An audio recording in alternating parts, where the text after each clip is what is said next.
一点资讯，官方播报。澎湃新闻消息，特朗普前竞选助手里克·盖茨称，在2016年美国大选之前，美国总统特朗普曾多次与竞选助手们探讨提名自己的女儿伊万卡作为竞选搭档。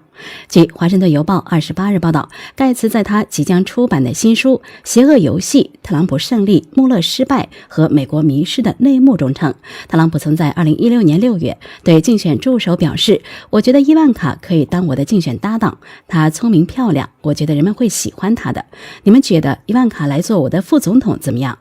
盖茨在尚未出版的新书中提到，特朗普这一举动并不是一时兴起，他反复地提及了这个想法，试图向竞选团队推销这个建议，并坚称伊万卡会得到共和党基层的支持。盖茨表示，与对伊万卡的喜爱同样，特朗普当时也很青睐其他选项，包括现任副总统彭斯。盖茨表示，竞选团队还为特朗普提名伊万卡这一想法进行了2次民意调查。盖茨称，最终让特朗普改变的是伊万卡，他对特朗普表示，这并不是一个好主意，是特朗普改变心意，选择了彭斯。但盖茨也在书中表示，他把这写进自己的新书中，是因为他觉得这件轶事显示了特朗普对家庭的忠诚，以及他比起自作主张更乐于询问他人是否支持自己的这一性格。报道称，盖茨曾在此前的一次采访中表示，他相信特朗普是一位好总统，并称其为艾森豪威尔以来最果断的总统。一点资讯，官方播报。环球时报评论消息，美国空军杂志报道 ，MQ-9 死神无人机参加海上军演，演练打击海上目标。这是美国空军首次在太平洋上空开展的无人机战术训练活动。尤其吸引眼球的是，空军杂志在报道中刊登的照片显示，相关空军人员制服上的臂章印着中国地图形状的红色剪影。这个剪影上叠加着 MQ-9 无人机，这被广泛认为极不寻常。军队的日常训练有假想敌并非很奇怪的事情，但是 MQ-9 这支部队将中国印到臂章上，并且空军杂志将相关照片公布出来，这是极其嚣张的挑衅。据报道，美国空军上一次把一个国家印到臂章上还是越南战争时候的事情，印上中国地图，这对美军来说已经很激进，而曝光相关照片不可能是意外误操作，美军显然要借此传递强烈信号。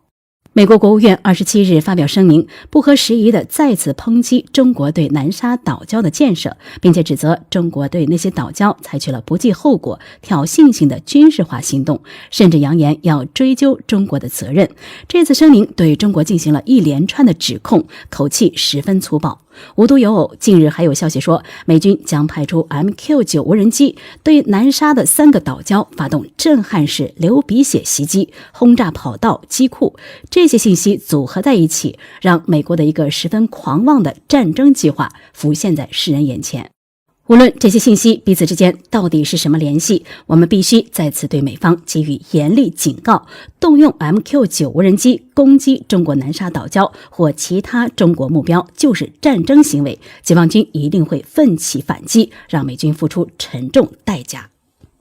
据环球时报新媒体消息，据今日印度报道，印度军方国产无畏式远程亚音速巡航导弹首次在中印边境时空线上部署，以针对中国。报道称，该导弹射程可达1000公里，有能力对目标发动隐性攻击，这意味着导弹能够在距离地面100米到4000米之间飞行，并在接敌前锁定目标。报道称，无畏式全天候巡航导弹的射程可达1000公里，这意味着它有能力打击西藏的目标。根据印度获得的卫星图像，中国在西藏靠近中印边境的新地点增加了防空导弹的部署数量。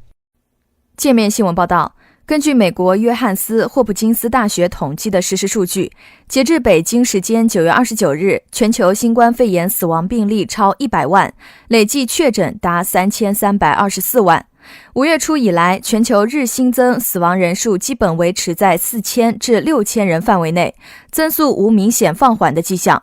世卫组织25日警告称，在有效疫苗广泛使用之前，全球死亡人数很可能达到200万。对此，杨公焕认为，世卫更多希望给外界以警示，但如果在防控到位的情况下，死亡数字完全有停在200万以下的可能。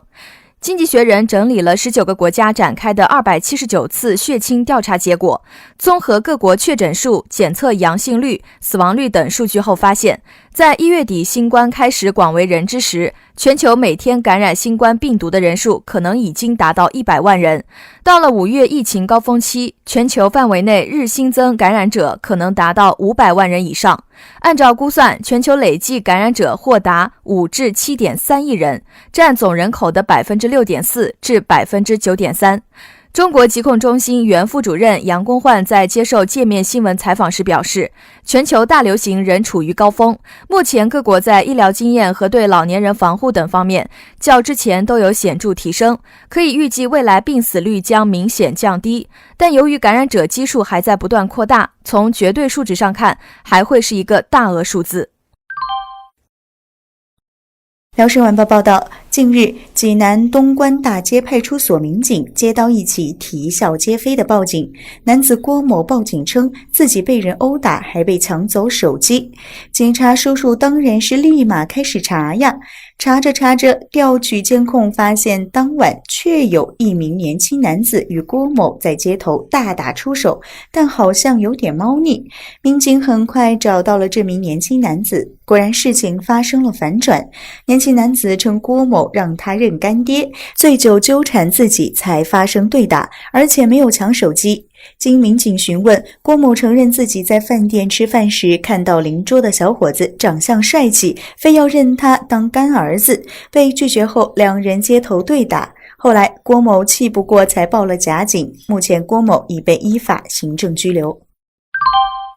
民主与法制社报道，90后上海姑娘王婷婷为自己立下了遗嘱，原因只是为了更从容地活着。1992年出生的王婷婷是一名 ICU 护士。2019年12月23号，王婷婷立下遗嘱，去世后将自己名下的一套房产留给闺蜜兼同事孙文。立完遗嘱，王婷婷还给自己和爸妈都买了一份保险。很多网友好奇，一名90后为什么要立遗嘱？父母亲人健在，她为什么要把房产留给闺蜜？王婷婷表示，这很大程度上和王婷婷的工作经历有关。每次看着一个鲜活的生命离去，王婷婷总会忍不住想，生命有时是那么脆弱。王婷婷对记者说，近年来工作和恋爱占据了我绝大部分的生活，和爸妈在一起的时间很少，他们其实很失落，我有时也会有失落感。立遗嘱时，我考虑最多的就是如何减少他们的失落感，哪怕我万一不在了，他们也有人陪伴，有个情感寄托。我爸妈不缺钱，也不缺房子，但他们只有我一个独生女。如果我发生什么意外，爸妈最缺的就是关爱，比起经济上的帮助，他们更需要精神上的陪伴。孙文可能会做得比我更好，这一点我很放心。所以王婷婷在遗嘱中将自己的房子留给了闺蜜孙文。北京青年报官网报道，9月28号，重庆当年的黑老大王平被判了死刑。他当年曾经受到文强保护，2001年逃亡国外，2018年被抓获。王平今年61岁，曾因扰乱公共秩序被劳动教养3年。释放后成为上世纪90年代重庆九龙坡区陈家坪汽车西站聚众斗殴案、渝中区朝迁隧道枪战案、渝中区人根柱被枪击案等重大案件始作俑者。王平为首的犯罪组织通过参与成渝高速客运业务的经营，以及有组织的实施敲诈勒索、开设赌场等违法犯罪活动，攫取巨额经济利益近1000万元，共造成2人死亡、3人重伤、2人轻伤、4人轻微伤的严重危害后果。2001年，公安部开展第一次全国打黑行动，王平成为 A 级通缉犯。当时文强被公安部找去谈话，询问他和王平的关系。文强的解释是培养特情。文强还公开出席王平女儿的婚礼，还有人看到文强与王平在街上一起吃饭。据界面新闻消息，赤峰公安微信消息，9月28日，宁城县公安局发布悬赏通告：2020年9月27日19时许，内蒙古赤峰市宁城县天意镇发生一起重大刑事案件。经侦查，刘不明有重大作案嫌疑。该人作案后潜逃，逃走时身着白色半袖、黑色夹克衫、黑色裤子、黑色耐克运动鞋。驾驶深灰色夏利轿车，车牌号蒙蒂 QV786，该人可能向河北、辽宁方向潜逃。公安机关称，凡为公安机关提供有价值线索，成功抓获犯罪嫌疑人的，将视情奖励人民币2万元，并严格为举报人保密；对知情不报、窝藏、包庇在逃人员的，将依法追究法律责任。红星深度报道，9月29日，男子为骗保将智障儿子推入海中，事件引发关注。办案民警介绍，该男子名叫杨某发，系湖南郴州人。为骗取保险金，伙同亲戚李某贵将有智力障碍的儿子杨某科带到海南海口市一码头处，再将其推入海中，制造成意外坠海失踪的样子。目前，杨某发、李某贵已全部到案。3点左右，被害人杨某科的尸体在海中被发现。办案民警说，杨某发不仅在报案时没有悲伤情绪，且被抓后仍在关心是否能拿到保险金。据其交代，因为杨某科智力上有缺陷，自理能力较差，加上家里经济压力大，他自己又欠有一些外债，所以才会这么做。在被警方询问期间，杨某发甚至提出希望警方出具儿子坠海的假证明，配合骗取保险金。一点资讯，官方播报。新京报消息，9月28日，《纽约时报》刊登了题为“特朗普税单再揭秘，超10年未纳税，2017年缴税750美元”的长文章，揭开了特朗普这位近50年来唯一拒绝公开纳税信息的总统的秘密。这篇文章迅速被全球网络和各大媒体被大量转载。纽约时报获得了特朗普总统及其公司20多年来的纳税申报数据，成为这篇文章的事实基础，其中包含了不少惊人信息。比如在纽约时报检阅的18年资料里，特朗普有11年没有缴纳联邦所得税。作为美国知名富翁和现任总统，他在2016年和2017年2年分别只缴纳了750美元，约5117元的税。网友们算了一笔账，自里根以来，历届美国总统上任第1年缴税最少的是克林顿，也缴了62000美元。奥巴马和小布什通常每年缴税超过10万美元，特朗普的750美元还不如在美国餐馆端盘子的临时小工。福建新闻频道消息，福州的任娇英老太太已经82岁了，可是她最近遇到了一件事情，既让她高兴又气愤。高兴的是，她名下突然多出了3套拆迁房；气愤的是，虽然这3套房子的产权证上有她的名字，但她无权使用，并且还有人登报说她已经去世。任娇英老人以前靠老伴的退休金生活，老伴过世后只能靠子女抚养。最近他的朋友告诉他，老家的老房子拆迁了，询问他有没有分到。他很纳闷，因为弟弟并没有告诉他这件事。于是任娇英就去了福州市房地产交易中心查询，居然发现自己名下登记有3套拆迁安置房。任娇英说，因为目前这3套房子是被他的弟弟拿去出租，自己想要回房子还被弟弟指责。更过分的是，任娇英说她在看报纸查到产权证明时，发现自己被人登报已经死亡。任娇英怀疑是他弟弟为了得到房产故意这样做的。是谁把任娇英登报过世？任娇英儿子到报社咨询了解到，当年登报的申请证明已经无法找到。拆迁办项目负责人说，产权证明上有任娇英的名字，就说明任娇英拥有房子的部分所有权。拆迁办负责人也建议任娇英找马尾君竹村委协调。一点资讯，官方播报。环球网消息，华为公司副董事长、首席财务官孟晚舟引渡案，当地时间9月28日上午10点，在位于温哥华的加拿大不列颠哥伦比亚省高等法院再次开庭。孟晚舟女士当天出庭。对此，华为加拿大公司发表声明称，华为将继续支持孟晚舟追求正义和自由。声明表示，正如我们一贯表达的那样，华为相信孟女士是清白的，我们相信加拿大司法系统能够得出这一结论，因此华为将继续支持孟晚舟追求正义和自由。目前孟晚舟引渡案的审理进入了第2阶段，也就是孟晚舟的律师以加美双方涉嫌程序滥用为申诉理由，要求法庭终止对孟晚舟的引渡程序。羊城派报道，湖北女孩小玉今年7岁，一场肿瘤摘除手术之后，她竟从女孩变成了男孩。去年3月，小玉因发现右侧下腹部有一个包块，到武汉儿童医院就诊，经初步检查是卵巢部位有巨大的肿瘤，医院为小玉实行肿瘤摘除手术，术后小玉被转入该院血液肿瘤科规范化疗。然而化疗前的一次常规染色体检测结果令所有人都大吃一惊，正常人的染色体男性为 XY， 女性为 XX， 小玉的染色体核型竟然是 46XY，S2Y 基因又叫男性性别决定基因为阳性，各项结果都指向他实际上是一个遗传学性别为男孩的孩子。但小玉既没有男性生殖系统，女性生殖器官也发育不良，孩子分明是女孩面貌，外生殖器官也是女孩，养了7年的女儿怎么突然间变成了儿子？犹如戏剧般的反转结果令家长心情复杂，十分不解。医生介绍，小玉这种情况在医学上被称为性反转 46XY 单纯性腺发育不全综合征，在临床上较为罕见，其发病率为1/1万，这都是因为在胚胎早期性别决定分化异常导致的。对于性别模糊的孩子，要早期诊断、科学治疗，以免给孩子造成更严重的身心伤害。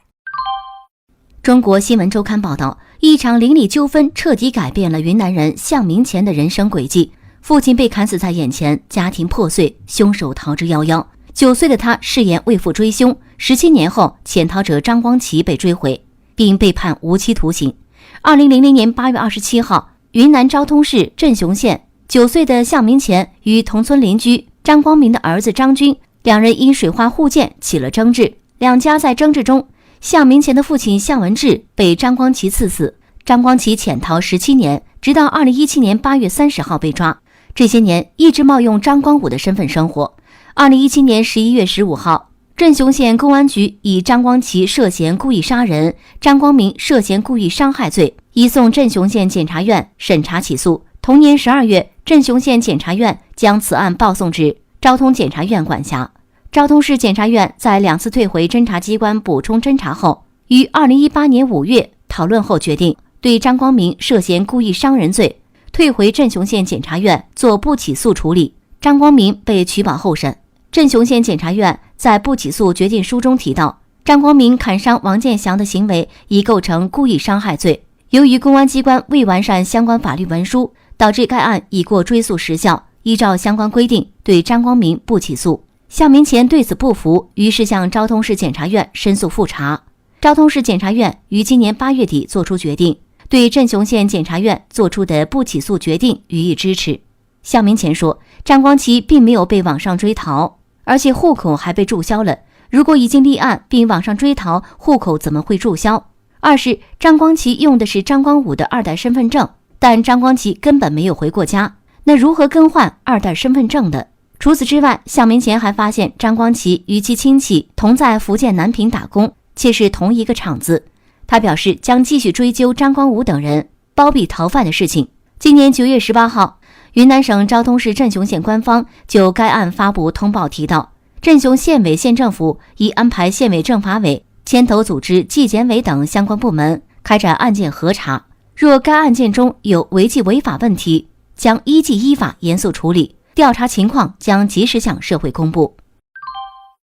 据环球网消息，假新闻荒谬至极，这些人有病。当地时间29日凌晨，特朗普又发推骂其美眉。特朗普发推怒斥美国有线电视新闻网假新闻 CNN 实际上正报道我曾希望我女儿伊万卡作为副总统候选人和我一起参加2016年选举的消息，错误且荒谬至极，这些人有病。CNN 28日援引华盛顿邮报报道称，2016年大选中，特朗普曾想让女儿伊万卡作为自己的竞选搭档。华盛顿邮报的消息出自特朗普2016年竞选团队副主席里克盖茨将于10月13日出版的新书《邪恶游戏》。书中说，当时在讨论选择竞选搭档时，特朗普对他的一些高级竞选助手说，我认为应该是伊万卡，伊万卡做我的副总统怎么样？特朗普还夸赞伊万卡说，她聪明机灵还漂亮，人们会喜欢她的。来关注时事新闻。9月28号，广东省城乡生活垃圾处理条例修订草案提请省13届人大常委会第25次会议审议。南都记者注意到，修订草案鼓励旅游、住宿、餐饮等行业不主动提供一次性用品。同时，修订草案还规定，单位和个人应当在指定的地点将生活垃圾分类投放至相应的收集容器。对个人未按规定分类投放生活垃圾的，最低罚100元，最高罚500元。据了解，目前各地都已尝试对未按规定分类投放垃圾的个人进行罚款，但处罚力度不低。其中，北京、深圳、苏州、杭州处罚区间在50到200元，天津在100到500元之间，浙江则在新制定的生活垃圾管理条例中，将对个人的处罚力度最高可达3000元。